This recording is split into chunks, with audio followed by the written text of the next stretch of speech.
సీరియల్లో సినిమాలో నటించాలనుకుంటున్నారా? అయితే వెంటనే మా యాక్టింగ్ స్కూల్లో జాయిన్ అవ్వండి. Hello everyone, myself Deepika. So ఈ వీడియోలో ఏపీ టెట్ ఆస్పిరెంట్స్ ఎవరైతే ఉన్నారో వాళ్ళందరికీ యూజ్ అయ్యే విధంగా మెన్సురేషన్ నుంచి ఇంపార్టెంట్ ఫార్ములాస్ ఏంటి, ఫార్ములాస్ బేస్ చేసుకొని క్వశ్చన్స్ ఎలా వస్తున్నాయి అనేది ఈ వీడియోలో చూద్దాం. ఓకే, సో మెన్సురేషన్ అనేది మనకి 2 టైప్స్ ఉంటుంది. 2D మెన్సురేషన్ అలాగే 3D మెన్సురేషన్. రెండు కూడా ఇంపార్టెంటే ఎగ్జామ్ పాయింట్ ఆఫ్ వ్యూలో. మెన్సురేషన్లో మనకి 2 types, 2D and 3D. One is 2D and other one is 3D. మనకి 2Dలో ఏమేమి వస్తాయి చూడండి. ఫస్ట్ ఏమేమి ఉన్నాయో తెలియాలి. ఫస్ట్ 2D, ఇది 2D కదా. 2Dలో ఫస్ట్ మనకి ఏమొస్తుంది, సర్కిల్. 2Dలో circle, next square,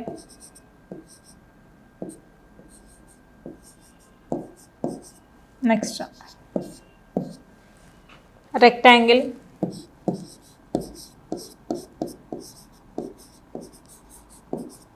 next parallelogram,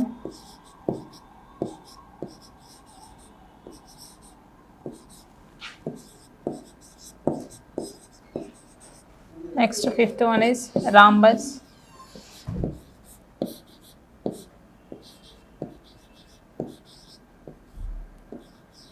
and next one is trapezium,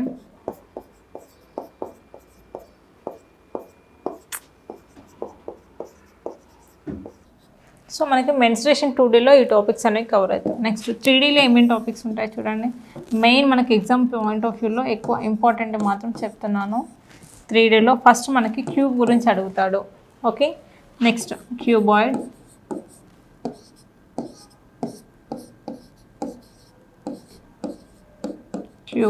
cuboid, next cylinder,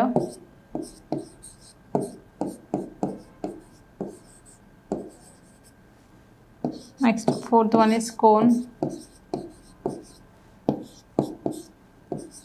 next one is sphere,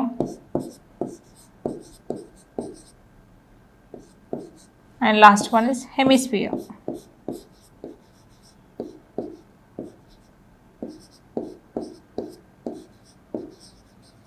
so మనకి పిరమిడ్ నుంచి కూడా అడుగుతాడు, కానీ చాలా రేర్గా అనమాట. మెయిన్గా మనకి వీటి నుంచే క్వశ్చన్స్ అడుగుతాడు. సర్కిల్కి ఫార్ములా ఏంటి, సర్కిల్స్ నుంచి ఫార్ములాస్ ఎలా అడుగుతాడు, స్క్వేర్ నుంచి ఎలా అడుగుతాడు, ఇవన్నీ కూడా మనం ఇన్డెప్త్ లైవ్ క్లాస్లో ఎక్స్ప్లెయిన్ చేస్తాం. ప్రతి దానికి క్వశ్చన్స్ ఎలా అడుగుతాడు, అసలు ఫార్ములాస్ ఏంటి, ఒకదాని నుంచి ఇంకోదానికి కన్వర్షన్స్ ఏంటి, ఇవన్నీ కూడా మనకి లైవ్ క్లాస్లో ఎక్స్ప్లెనేషన్స్ ఉంటాయి. ఓకే, ఇక్కడ చూడండి క్వశ్చన్ ఏమి అడిగాడు, find the perimeter of the rectangle whose length is 40 cm and diagonal is 41. మనకి ఏమి అడిగాడు, రెక్టాంగిల్ గురించి అడిగాడు. First I'm drawing rectangle.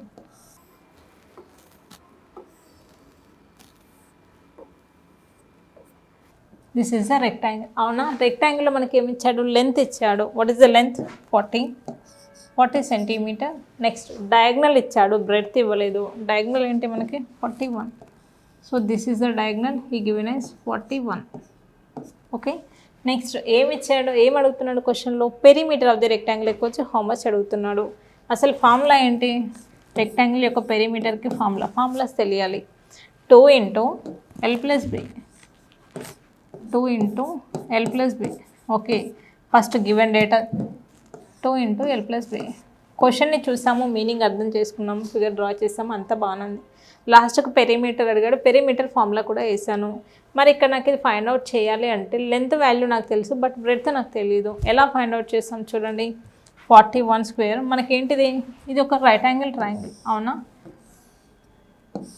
This is an right angle triangle. ఇది 41, ఇది 40 అయితే వాట్ అబౌట్ దిస్, ఇది ఫైండ్ అవుట్ చేస్తే మనకి ఇక్కడ ఫార్ములాలో సబ్స్టిట్యూట్ చేయొచ్చు. మరి ఎలా ఫైండ్ అవుట్ చేస్తాం, పైథాగరస్ థియరం తెలుసు.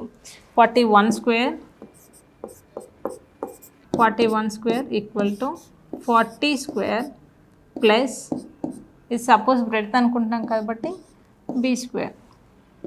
41 square minus 40 square equal to B square. So 41 square means 1681 minus 40 square means 1600 equal to b square. చూడండి ఇవి రెండింటిని సబ్ట్రాక్ట్ చేస్తే ఏమొస్తుంది, b square equal to 81 వస్తుంది. b square equal to 81 అంటే what is the value of b? 9, because 9 9s 81 కాబట్టి చూడండి మనకి జస్ట్ ఇక్కడ ఫార్ములాలో సబ్స్టిట్యూట్ చేసి సరిపోతుంది. That equal to 2 into what is the value of L? 40 plus 9. That equal to 2 into 49.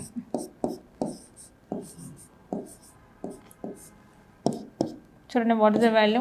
2 9s 18 plus 4 2s 8 plus 1 98. So ఈ రకంగా మన క్వశ్చన్ సాల్వ్ చేయాలి. సో ఇది రెక్టాంగిల్కి కదా, మనకేంటి అంటే స్క్వేర్కి కూడా క్వశ్చన్స్ అడుగుతాడు. ఎలా అడుగుతాడు చూడండి, ఇది మనకి స్క్వేర్ కదా, ఇది స్క్వేర్. స్క్వేర్కి ఏంటి మనకి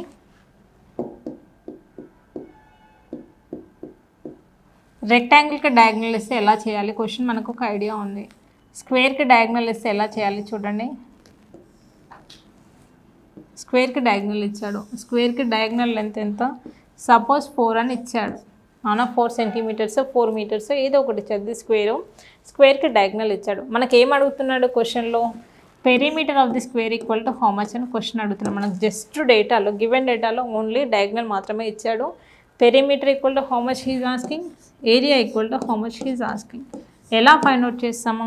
ఫస్ట్ స్క్వేర్ అంటే ఏంటి, దాని యొక్క ప్రాపర్టీస్ తెలిస్తే ఈ క్వశ్చన్ చాలా ఈజీగా చేయొచ్చు. మనకి స్క్వేర్కి ఏంటి, all sides are equal and also diagonals కూడా ఈక్వల్గా ఉంటాయి.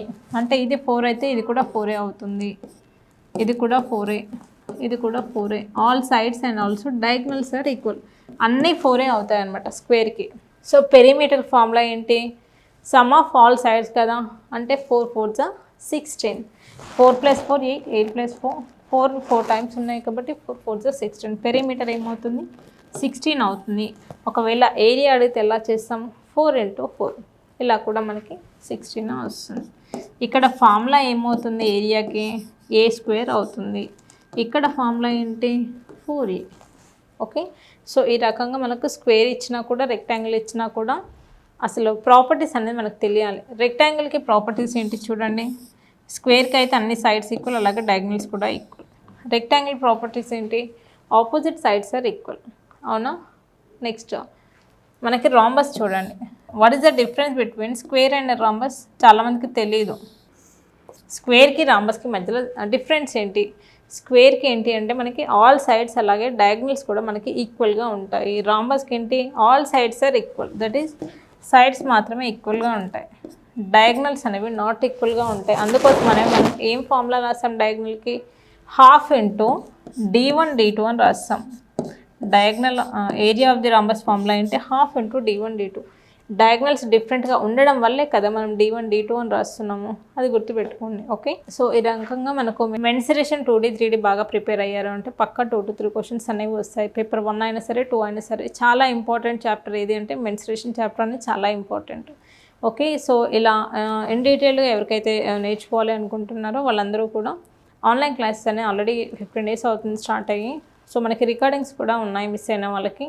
సో ఇంట్రెస్ట్ ఉన్న వాళ్ళు కనీసం ఇప్పటి నుంచైనా లైవ్ క్లాస్లో జాయిన్ అయ్యి లైవ్ టెస్ట్లు రాసు సో ఫుల్ మార్క్స్ తెచ్చుకోవడానికి ట్రై చేయండి. కింద స్క్రోల్ అవుతున్న నెంబర్కి కాల్ చేసి మీకు ప్రాసెస్ ఎలాగో మేము ఫుల్ డీటెయిల్స్ చెప్తాము. ఒకవేళ కాల్ పికప్ చేయలేదు అంటే వాట్సాప్లో డీటెయిల్స్ పెట్టండి. Okay, thank you.